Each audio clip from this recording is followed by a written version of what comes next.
First ever factory outlet Mukunda jewellery అన్ని బ్రాంచ్లలో Christmas and new year సందర్భంగా ఎన్నో ఆఫర్లు. త్వరలో జూబ్లీ హిల్స్ బ్రాంచ్ ప్రారంభం. నియోజకవర్గం బోత్ సో అక్కడ ఇప్పుడు మీరు సర్పంచ్గా ఎన్నికయ్యారా?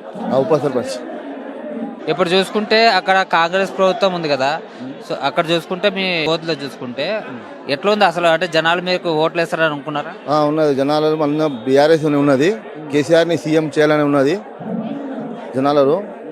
అందరు మన రైతులు అందరూ పరిశాన్లు ఉన్నారు. అందరూ వాళ్ళకి సరిగా యూరియా డిఏపి కానీ అవైలబుల్ దొరకలేదు కాబట్టి జనాలు అందరు కసిగా ఉన్నది కాదు సీఎం కేసీఆర్ కావాలని. ఎప్పుడెప్పుడు రేవంత్ రెడ్డి పోతాడని అందరు చూస్తున్నారు అంతే.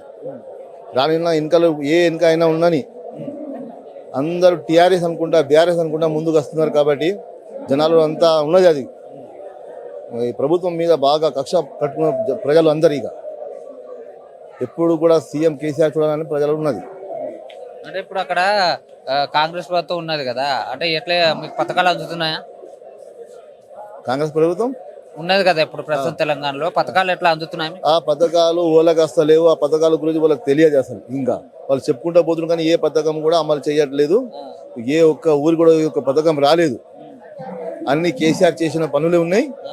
అన్ని మిషన్ కాకతీయ కానీ, మిషన్ భగీరథ కానీ, ఈ కరెంట్ కానీ, ఈ రైతు బంధు కానీ అన్ని కేసీఆర్ పనులు తప్ప వేరే ఏ ఒక పని కూడా లేదు. ఉచిత కరెంట్ ఇస్తున్నామని చెప్పి చెప్తున్నారు కదా, ఇస్తున్నారా అక్కడ? ఉచిత లేదు, ఏం లేదు. కేసీఆర్ ఉన్నప్పుడే ప్రజలకు ఉచిత కరెంటు అన్ని ఉండే. అంటే ఇప్పుడు రైతు భరోసా అని చెప్పి చెప్పారు కదా, వస్తుందా? రైతులకు అందుతున్నాయి? ఏ ఒకసారి రైతు భరోసా రాలేదు. ఇక్కడ రైతు భరోసా లేదు, ఏం లేదు. అది చెప్పండి మాటలే అప్పుడు ఇప్పుడు అనుకుంటా. ఇప్పుడు మహాలక్ష్మి పథకం కూడా పెట్టినారు, అది మహాలక్ష్మి చెప్పుడు ఉన్నది కానీ ఓళ్ళకి కూడా తెలియదు మహాలక్ష్మి ఏమి ఉన్నదని తెలియదు. ఊళ్ళో ఎటువంటి అభివృద్ధి చేయలేదా మీ ఊర్లో? అభివృద్ధి అనేది ఏమీ లేదు. కేసీఆర్ చేసింది తప్ప అభివృద్ధి